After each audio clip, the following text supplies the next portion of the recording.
when you're working in the business, you've got your blinders on. You can't see anything else besides getting the job done, building product. As a CEO and as a founder, you're touching everything. It's not just the product. It's the team. It's training. It's dealing with client issues. It's making sure that your taxes are done, and there's everything. And you will just be in a vicious cycle if you can't pull yourself out of that. And the only way you can do that is with your team, having the right people that you can trust, knowing that you can go on a vacation and just detach for a week or even 3 days, knowing that you've got the right team in place and the right talent, that they can handle it. That things not going to go up and your business isn't going to go up in flames. You've got to have the right people, and you've got to empower them to treat the business like you. Welcome to Growth Think Tank. This is the one and only place where you will get insight from the founders and the CEOs of the fastest growing privately held companies. I am the host. My name is Gene Hammett.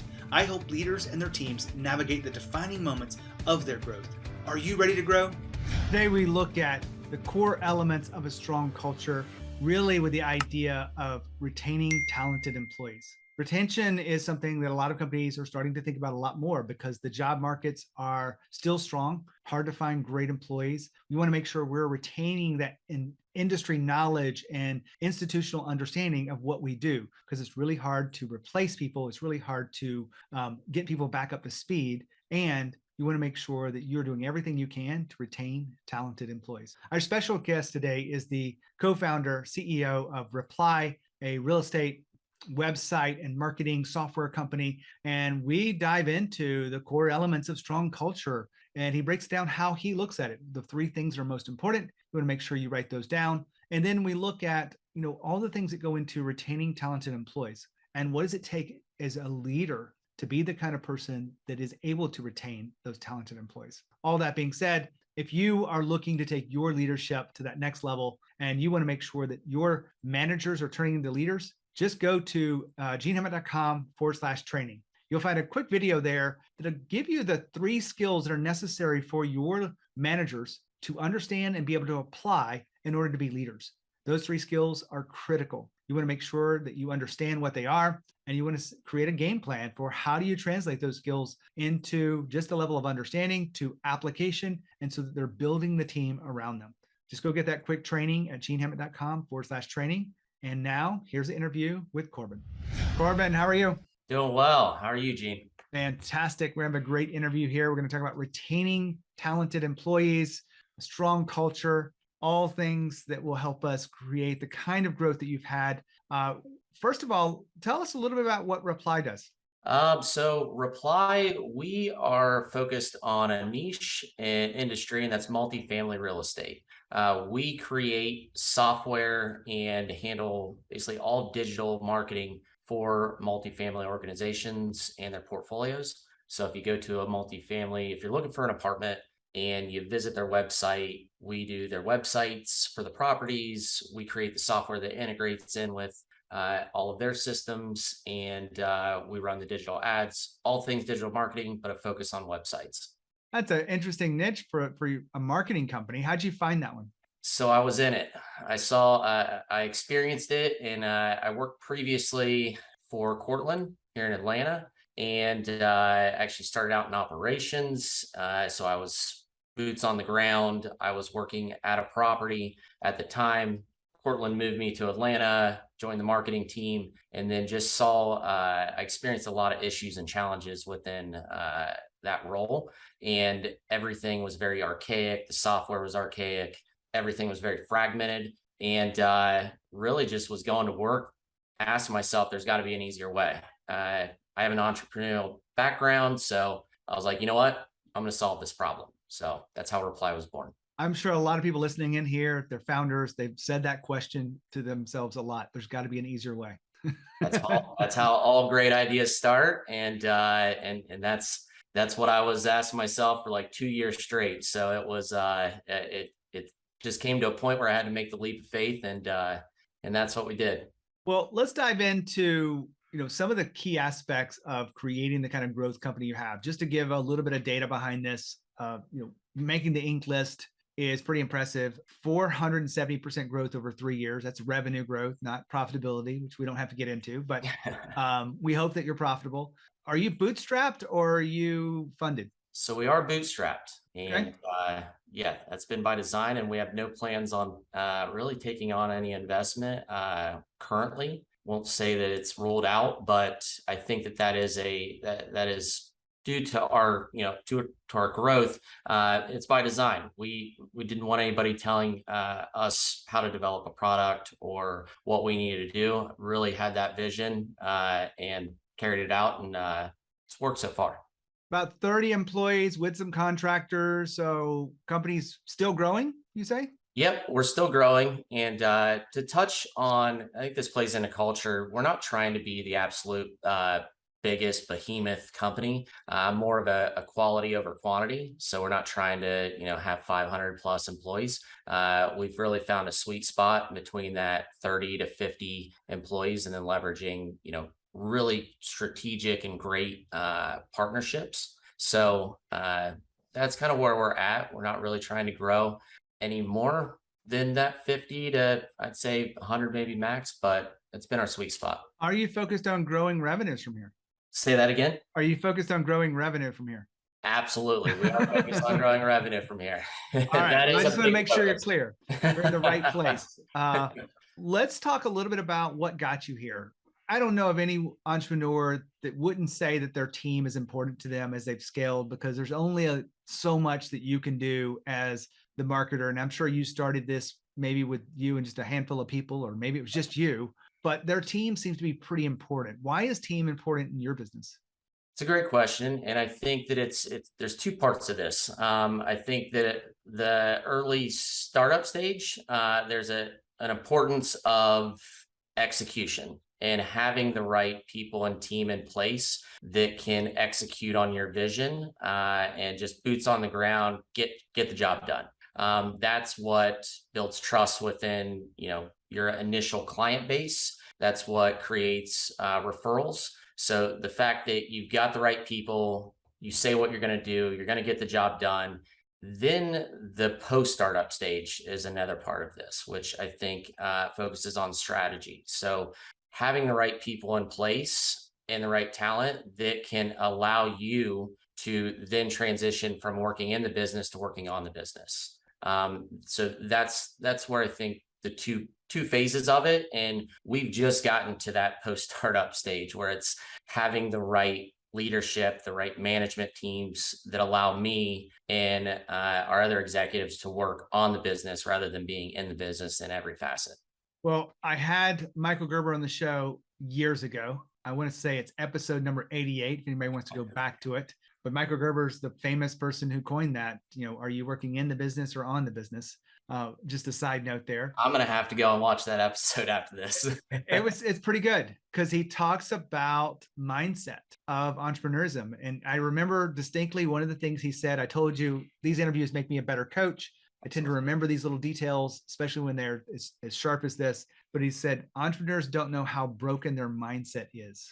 And I tend to agree, because I've had some broken ideas that I didn't realize it, blind spots that were keeping me from growing until someone else shined a spotlight, really challenged me to think differently, see a different perspective. Can you relate to that as you've grown as an entrepreneur? Yeah, it's so true. And when you're working in the business, you've got your blinders on. You can't see anything else besides getting the job done, building product. As a CEO and as a founder, you're touching everything. It's not just the product, it's not just it's the team, it's training, it's dealing with client issues, it's making sure that your taxes are done, and there's everything. And you will just be in a vicious cycle if you can't pull yourself out of that. And the only way you can do that is with your team, having the right people that you can trust, knowing that you can go on a vacation and just detach for a week or even 3 days, knowing that you've got the right team in place and the right talent that they can handle it. Things not going to go up and your business isn't going to go up in flames. You've got to have the right people, and you've got to empower them to treat the business like you. Now, Corbin just talked about having the right team in place, and that is really important. But you want to make sure you are also the right leader. It takes very strong leadership, powerful leadership, even if you want people to follow you, if you want to create more leaders, if you want them to take ownership, because you don't want them to take just responsibility for their work. You want them to take real ownership. Are you a powerful leader? Simple question. When you think about that question, you reflect on it, go on a run, really think about it. Are you a powerful leader? Are you empowering those around you? Are you getting them to take ownership? Are you holding them accountable? Are you having the difficult conversations? Because if you're not doing it, then they're learning from you. And many of those skills are trickling down throughout the organization and they are impacting the entire culture. That being said, keep tuning in to these interviews to help you be the most powerful leader you can be. Back to Corbin. Let's talk about retaining the top talent. Most Inc. level companies have not had a problem with retention. I have a client I just asked on Thursday when I was talking to him. He said, we've never lost anybody that we didn't want to leave. Yeah. And, they're 60 or 70 employees. They're not huge companies. They're growing fast. So there's a lot of opportunity. People like to stick around when they see opportunity and they're getting more responsibility, experience. And, of course, the company's growing. Was the retention something you ever struggled with? Not necessarily. I don't think that retention has been a big issue, but I think as a lot of founders and CEOs, you always have to fare on the cautious side, and you're always thinking about what if something happens. Most recently, we've experienced a little bit of churn on our employees, but I think it's a different landscape right now, and it's going to get even harder because you've got these larger companies and organizations that can really just have super robust comp packages and all of these benefits and perks. And as a startup, especially as a bootstrap startup, you don't have that. You can't really pay over market. You've got to be very intentional with how you bring on people and how you set up your comp packages or benefits. So you just have to be more strategic with a bootstrap company. But we're getting ahead of that. We're finally in a position where it's not, we're not constantly begging for, supper. We're in a good spot. And that goes back to us really focusing on the culture and our team and making sure that we are making it a workplace that you don't want to leave. You don't want to, the grass isn't going to be greener on the other side. We're pumping everything we can into our team and making sure that they're happy. I want to talk to you about that a little bit, but I had a question there. Are we still seeing these super robust comp packages? I know 6 months ago, it was happening left and right. Some of the bigger companies are laying off people. There's a little bit of scarcity with the recession. I think people are, from my perspective, they might be pulling back a little bit on that. Are you still losing people to these like crazy offers? I wouldn't say that we're losing people. I think that it's I don't know. I can't say that we really have experienced it yet, but I see it coming. And I also hear things with like when we're interviewing people and they're like, well, I've got this over here. I've got this offer. Or if, Siobhan, our head of training and marketing, she'll come back and after she's had several, interviews and I definitely know that the salaries and stuff are pretty high, but I don't know. I'm not in it as much as I used to be. I get it. So let's switch gears right into this focusing on culture. If we were stepping back, highest level, what are the big levers of culture to you? So the biggest levers of culture to me would be, I'd say three things. So empowerment. The next one is trust, and then intentional feedback. And I'll kind of run through these of what I mean by each of them. But empowerment, so really empowering your team to do the right thing and treat it as their own business. I just think from experience, they're more invested in the health of the company. Trust, if you're constantly micromanaging them. I'm not a micromanager at all. But if you don't trust them and empower them to make the right decisions, to solve problems, see it, own it, solve it, you're just going to have a bad culture. I've worked in that before. I've worked in it where it's just, you're constantly feeling like you're going to make a mistake. And one of our core values is consider failure as feedback.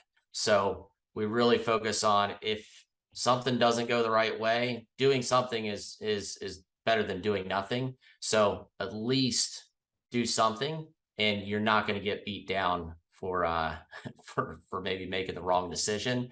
That goes back to the consider failures feedback.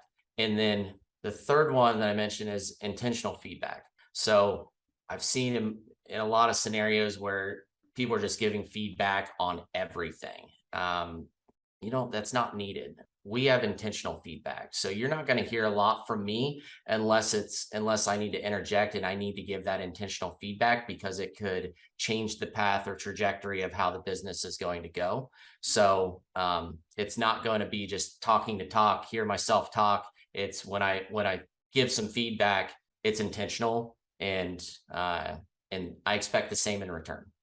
You had mentioned values there. How important have values been to keep this organization aligned the way you want them to be?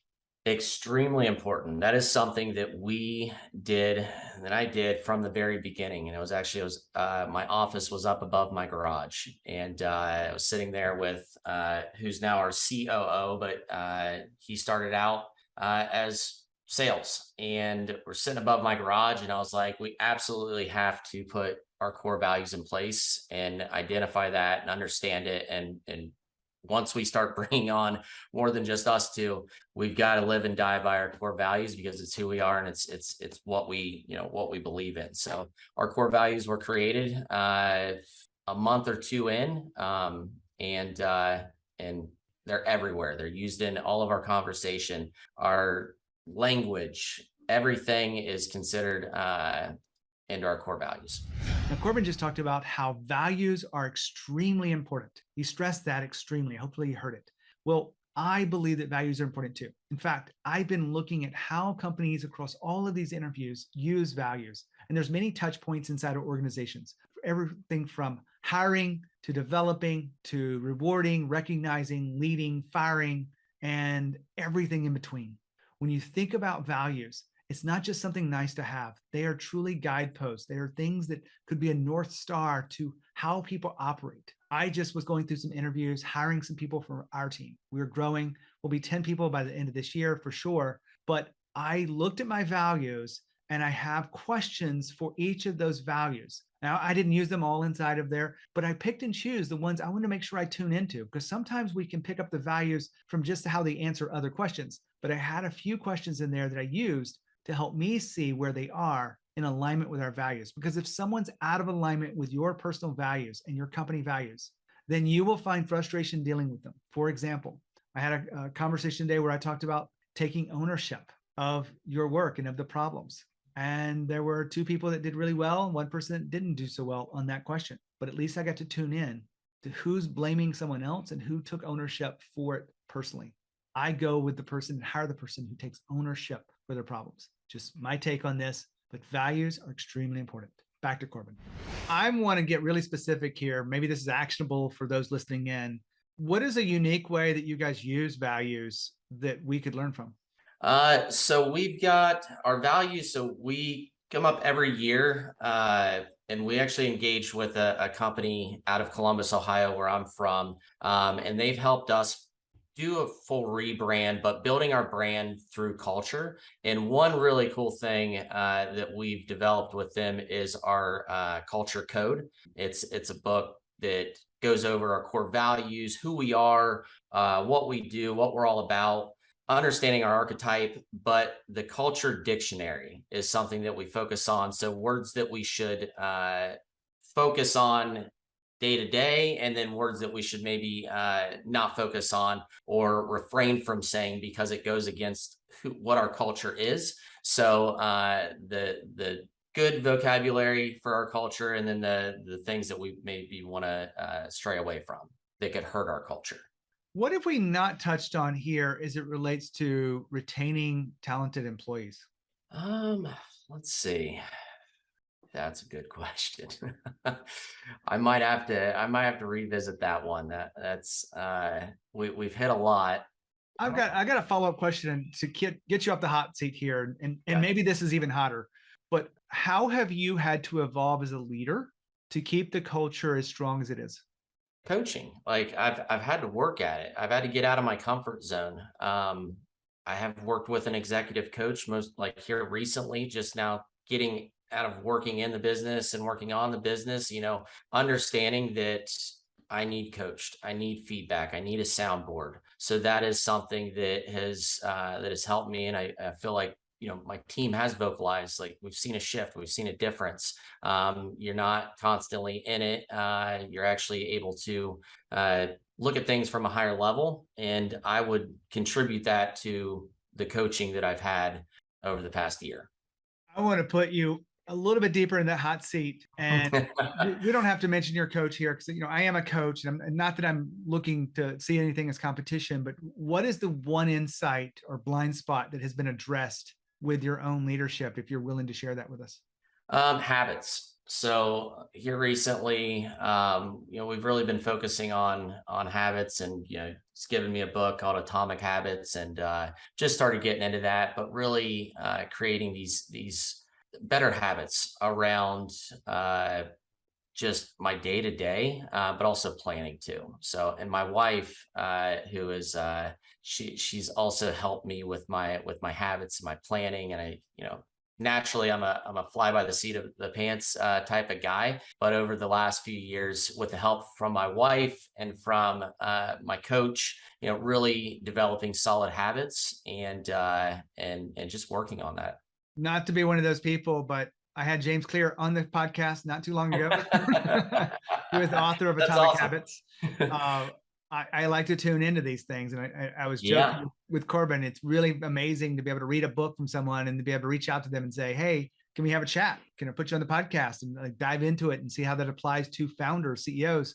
So Corbin, really appreciate you being here, being so open with us, talking about your journey, fast growth, how you see team and culture and all of the things that you're going through. Really appreciate it. Absolutely. Thank you for having me. I appreciate it as well. And till next time. Wow, what a fantastic interview. I love sharing these stories with you of Inc. level leaders, founders that really believe in culture, believe in people. They have not gotten here by themselves. It takes a strong team. And strong culture was a big part of today's conversation. Hopefully you took notes, and hopefully you learned a few things about values and about retaining talented employees. Just remember, when you think about leadership and you think about growth, think about Growth Think Tank. As always, with courage. We'll see you next time.